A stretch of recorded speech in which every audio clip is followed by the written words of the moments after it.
12 লাখ রোহিঙ্গাকে জায়গা দিছিল শেখ হাসিনা নোবেল পুরস্কার পাওয়ার জন্য। খালেদা জিয়াকে এক কাপড়ের বাড়ির থেকে ক্যান্টনমেন্ট বাসার থেকে বাইরে করে দিয়েছিল শেখ হাসিনার লোকজন।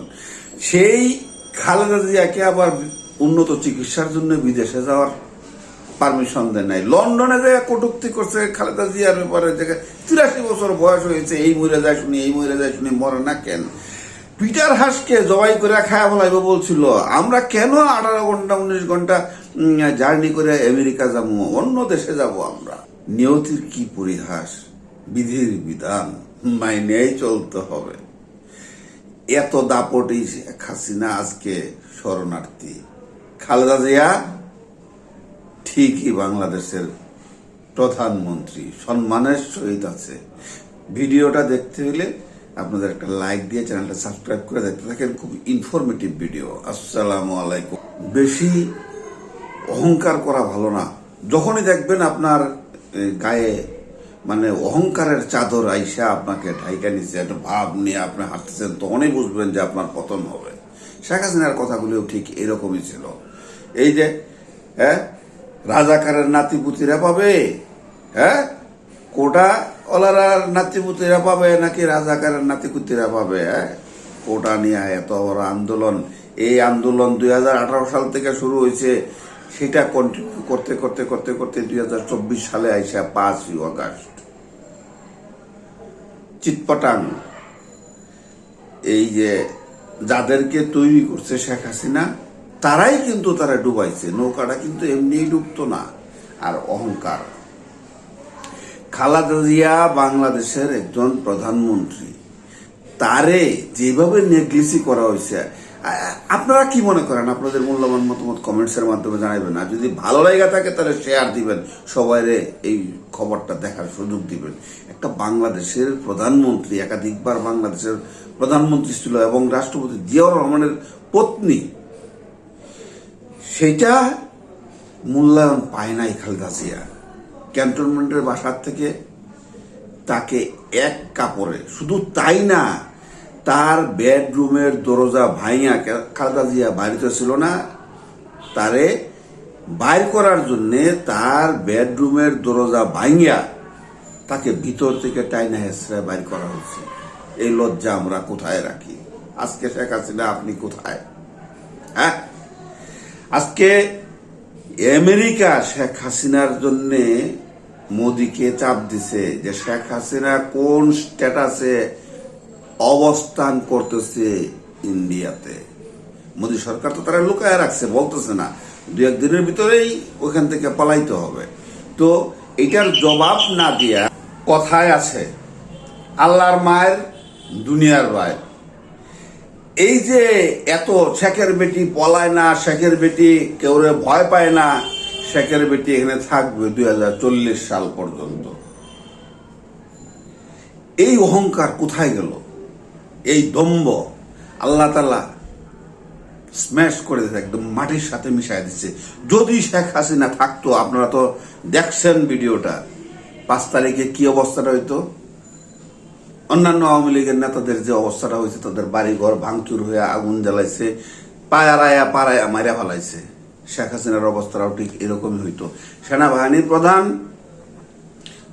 শেখ হাসিনারা বাঁচায় দিছে। অবশ্য এটাতে সেনাবাহিনী প্রধানেরও দায়বদ্ধতা আছে, না হলে যে জাতিসংঘের থেকে চাপটা আসতো যে তোমরা থাকতে একটা দেশের প্রধানমন্ত্রীকে কিভাবে জনগণ মেরে ফেলায়।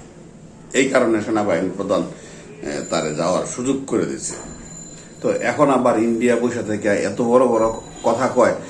এই এত বড় বড় কথা কওয়া তো ঠিক না, কারণ এই লজ্জা কোথায় রাখবেন? লন্ডনে যায় আপনি ওই বক্তৃতা দিচ্ছেন যে 83 বছর বয়স হয়েছে, শুনতেছি এই মরে যায়, মরে না কেন? তার চিকিৎসা দরকার কি?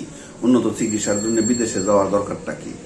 বাসার সামনে বালুর ট্রাক ভরে রেখে দিচ্ছেন, বাসার থেকে বাইরেতে দেন নাই, গৃহবন্দী।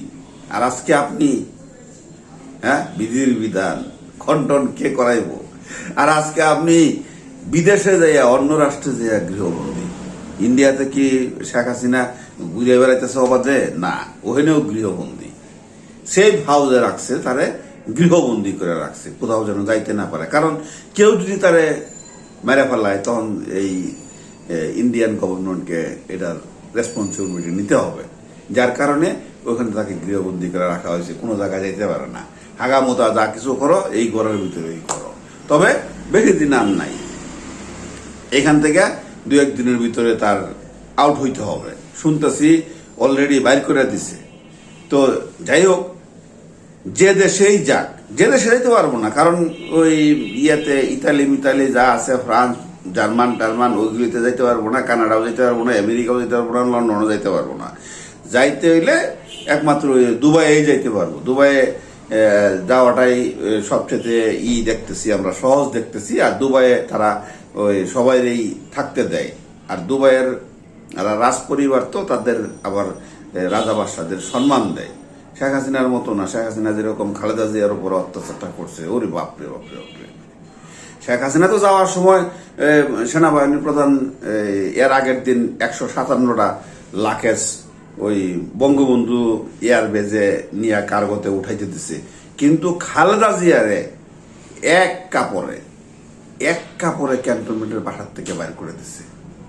এই বাসাটা থেকে বাইর করে দেওয়ার কারো অধিকার নাই, কারণ এই বাসাটা এরশাদ সাহেব খালেদা জিয়ারে দিছিল। এরশাদ সাহেব হয়তো একজন রাষ্ট্রপতি, রাষ্ট্রপ্রধান। তো এইটা কেমনে করল? তো এগুলি হইল জোর যার মূল্যক, তার একটা কথা আছে না, সেই জোর দেখানো, জোর জবরদস্তি যাকে বলে। তো জোর জবরদস্তি আপনি নিজে করতে পারবেন, কিন্তু আল্লাহ তো উপরে আছে, আল্লাহ তো এটা দেখতেছে। তার হিসাব তো, তার মেকানিজম তো আপনি বুঝবেন না। কখন সে কি করে ফেলাবে, সেকেন্ডের ভিতরে সে উল্টায় দিবে, দুনিয়া কিয়ামত হয়ে যাবে। যেমন নূহ আলাইহিস সালামের সময় প্লাবন দিয়ে দিছিল, আল্লাহ আগেই হুঁশিয়ারি করে দিয়েছে, নূহ তোমার যারা যারা আছে তাদেরকে জোড়া জোড়া করে উঠাইবা, একটা কিস্তি বানাও বড় করে, আর সবাই বলে দাও তোমার অনুসারী যারা আছে, তোমার উম্মত যারা আছে, যারা যারা বিশ্বাস করছে কিস্তিতে যায় উঠছে, যারা বিশ্বাস করে নাই উঠে নাই। এই শেখ হাসিনার অবস্থাটা ওই রকম। মহা গণ রোষানলে গণ অভ্যুত্থানে শেখ হাসিনা চলে যেতে বাধ্য হয়েছে এই বাংলাদেশ ছাড়া। এই নূহ আলাইহিস সালামের এই বানের মতোই এটা। কারণ এই যে এতগুলি লোক, এতগুলি শেখ হাসিনার অনুসারী, আওয়ামী লীগ তো একটা বৃহৎ দল, বিএনপি একটা বৃহৎ দল, জাতীয় পার্টিও ছিল, কিন্তু হুসাইন মোহাম্মদ এরশাদের পতনের পর জাতীয় পার্টি আর ওই অবস্থানে নাই। তো যাই হোক, বিএনপি ছিল, বিএনপির কেস কামারি দিয়া অনেকটা করে রাখছে, ঠান্ডা করে রাখছে। তারপরে সর্ববৃহৎ দল কোনটা? আওয়ামী লীগ।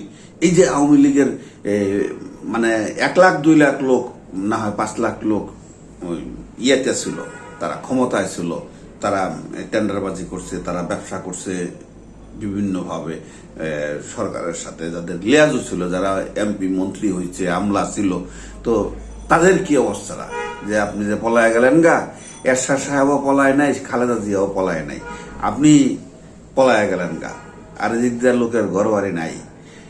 কে কোন দল করবে এটা তার মৌলিক অধিকার। তো এটা যে কেউ করতে পারে। হ্যাঁ, এখানে আবার একটা কথা আছে, আপনি মানে একজন অন্যায় করবো তারে আপনি সাপোর্ট করে দেবেন, এটাও আবার ঠিক না। কারণ সে যে অন্যায়টা করছে, দুধের বাচ্চা তারাও গুলি করে মারাইছে। এই যে হেলিকপ্টার থেকে গুলি হয়েছে, অনেক বাচ্চারা মারা গেছে না?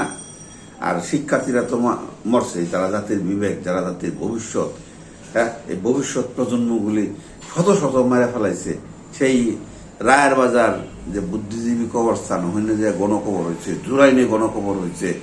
হ্যাঁ, এই এর আগে আপনার ওই যে ইয়েতে কাজলা, যেখানে ওই ডাম্পিং হয় ময়লা, সেইখানে ওই যে হেফাজতে ইসলামের সময় রাত্রেবেলায় লাখ লাখ মানুষ নিয়ে ওখানে করছে, কবর দিছে, ক্রাশ মেশিনে ক্রাশ করে। কারণ লাখ লাখ হবে না, কথায় আইসা পড়ছে লাখ লাখ, শত শত তো হবে। লাখ লাখ মানুষ তো ওই হেফাজতের অনুষ্ঠানে আসছিল, ওই সমাবেশে আসছিল। তো ওই লোকগুলি গেল কই? রাত্রে আমরা দেখছি 11টা 12টা পর্যন্ত ফুল ভর্তি। তারপরে রাত 3টার সময় হঠাৎ করে চলে গেল সার্চ লাইট অভিযান, বেনজির, র্যাব, অমুক তমুক দেয়া লাগাইয়া একটা মানে গুলি করে ব্রাশ ফায়ার করে মারছে, সব পিটাইয়া পিটাইয়া খালি জুতাই দেখা গেছে ওখানে, পরের দিন খালি জুতা। যাই হোক, তো এই অত্যাচার অবিচার আল্লাহ তো সহ্য করবো না। তো বাংলাদেশের মানুষও খেপছে, ছাত্রর সাথে জনতাও আসছে, যার ফলেই কিন্তু শেখ হাসিনা পলাইতে বাধ্য হয়েছে। তবে হ্যাঁ, শেখ হাসিনা না পলাইলে সবচেয়ে ভালো হইতো, কারণ আপনার যদি নীতি না থাকে, আপনি আপনার জীবন লইয়া পলাইবেন, আপনার অনুসারী যারা আছে করে বাদ দিয়া, তাহলে তো আপনি নেতা না। এই নেতাকে সবাই যারা স্বার্থ মানে দেখছে, স্বার্থ দেখা আওয়ামী লীগ করছে, তারা ওই এটাকে সম্মান দিবে, তারপরে একা একা হইলেও বলবে যে না, শেখ হাসিনা বীরত্ব দেখায় নাই, শেখ হাসিনা কাপুরুষত্ব দেখাইছে। তো যাই হোক, কাপুরুষের মতো পলায় গেছে। তো এটা মানে মাইনা নেওয়ার মতো না। তাই কেউরে কেউ অহংকার দেখাইবেন না, কেউরে কেউ মানে হিংসা করবেন না। ভালো থাকবেন, সুস্থ থাকবেন। আসসালামু আলাইকুম।